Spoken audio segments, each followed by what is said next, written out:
Waalaikumsalam warahmatullahi wabarakatuh. Baik, terima kasih banyak.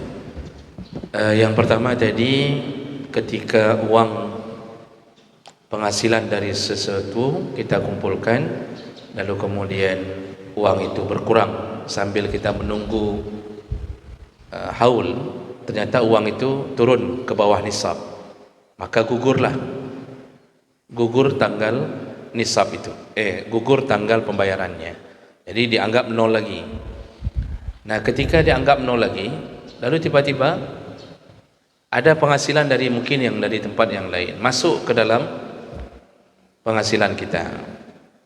Ya, mungkin kita macam-macam bisnis kita. Ini yang tadi dari rumah, mungkin ada masuk dari tempat yang lain. Misal, naik lagi ini ke atas nisab. Apakah terkena zakat lagi? Terkena apa? Tapi catat lagi tanggal yang baru. Misalkan tadi tinggal 50 juta, tinggal udah nggak sampai lagi nisab, baru nunggu sebulan, rupanya kita dapat rezeki dari bahagian bisnis yang lain atas nama perdagangan. Itu tetap pembayarannya satu pintu kalau nama sama-sama perdagangan. Tapi kalau bisnisnya berbeda pintu dalam zakat, maka itu pembayarannya berbeda. Misal kita punya lembu, berarti di sana bayarnya dengan zakat lembu. Di sini bayarnya dengan zakat perniagaan. Zakat lembu dia punya nisab sendiri dan punya haul sendiri. Sudah. Jadi catat lagi, Pak.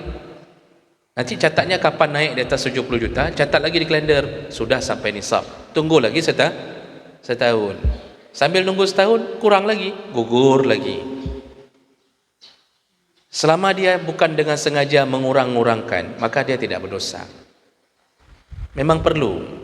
Tapi kalau sengaja, ini besok wajib bayar zakat, lalu kemudian hari ini dia keluarkan hartanya, bahbek kena zakat, itu orang yang lari dari zakat. Tapi kalau memang kebutuhan, tidak mengapa, enggak dianggap sebagai sebuah dosa. Begitu, Pak. Kemudian pertanyaan yang kedua tentang badal haji. Apakah harus mengetahui dengan detail orang yang membadalkan? Jadi badal haji itu dalam pandangan jumhur ulama itu sunnah dilakukan bagi seorang anak yang ayahnya atau ibunya meninggal dalam keadaan tidak mampu untuk berhaji. Jadi anaknya disunnahkan membadal, tidak mampu untuk berhaji. Tapi bagi yang mampu berhaji, tidak haji juga, atau tidak sempat berhaji, sudah daftar, kemudian ternyata didahului dengan meninggal dunia, maka itu menjadi wajib dibadalkan. Wajib dibadalkan, tidak gugur dengan kematiannya. Kalau dia menjadi orang yang wajib di masa hidupnya, maka wajiblah dia digantikan hajinya setelah meninggalnya oleh orang yang membadal haji. Tapi kalau nggak mampu, nggak wajib, Pak. Orang tua kita memang nggak mampu, habis harta untuk sekolahkan kita, nggak sempat dia kumpul haji. Rupanya anaknya berhasil, uangnya banyak. Itu hanya sunnah bagi anak menghajikan orang tuanya. Nggak hajikan pun Allah nggak tanya. Tapi kalau orang tua punya kebun banyak, punya lembu, masya Allah, tapi hidupnya pun tidak sempat terfikir masalah haji, mati, maka anak ini wajib membadalkan haji orang tuanya. Kepada siapa dibadalkan? Kepada orang yang sudah pernah haji. Jadi yang membadalkan itu yang sudah pernah haji, ya tentu syarat-syarat umum lainnya, Islam, balik, berakal. Nah, pertanyaannya, apakah wajib kita mengetahui dengan detail orang yang membadalkan haji orang tua kita? Tidak wajib. Tapi kita wajib mengetahui bahwa itu sudah dilaksanakan.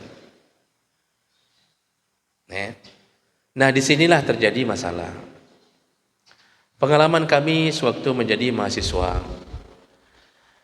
itu di Makkah itu ada yang paling terkenal itu, yang enggak semuanya, oknum lah. Itu ada oknum-oknum dari mukimin, terutama dari orang-orang Madura. Sering mengumpulkan badal haji dari orang banyak. Itu dikumpulkan dari 10 orang, Dia melakukan, dia saya lakukan. 10 orang di atas nama dia. Satu-satu orang bayar 5 juta. 10 orang dia bisa dapat berapa, Pak? 5 kali 10, 50 juta. Tapi enggak satu pun dia lakukan. Lalu dia beli sertifikat haji 2 ribu, Pak, lagi fotokopi ya, 2 ribu kan. Dia beli, dia tulis nama, dia cari stempel, dia pulangkan, sudah. Padahal enggak satu pun lakukan.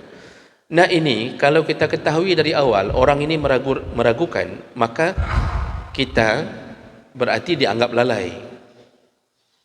Sudah tahu dari awal ini orang tidak amanah, maka kita dianggap lalai dan belum melakukan haji. Ya.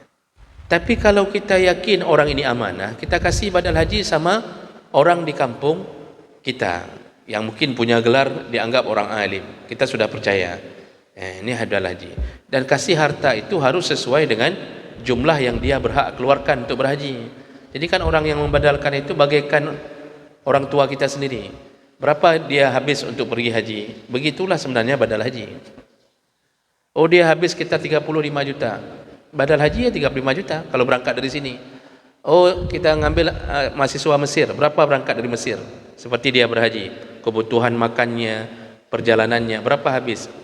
Begitulah jumlahnya.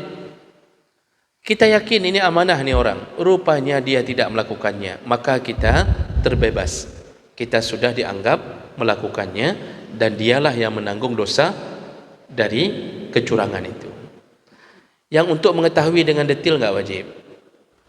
Sekedar tahu bahwa orang ini ada dan amanah, atau mendengarkan kesaksian dari orang, nyanjut kata orang, itu boleh, itu amanah orangnya. Rupanya pencuri. Kan banyak kita enggak nyangka-nyangka, Pak. Orang kita pikir amanah, itu kita terbebas, Pak. Kita sudah dianggap selesai. Dia yang menanggung dosa. Jadi enggak mesti telepon ke Mekah, ke Mesir. Saya ingin lihat orangnya. Ongkos untuk melihat orangnya harus lihat dengan detail dulu, ketemu dulu. Oh, enggak bisa dari Facebook, enggak bisa dari video call, saya harus kenal siapa anaknya, habis penglom, Pak. Kedua ke badal. Jadi begitu.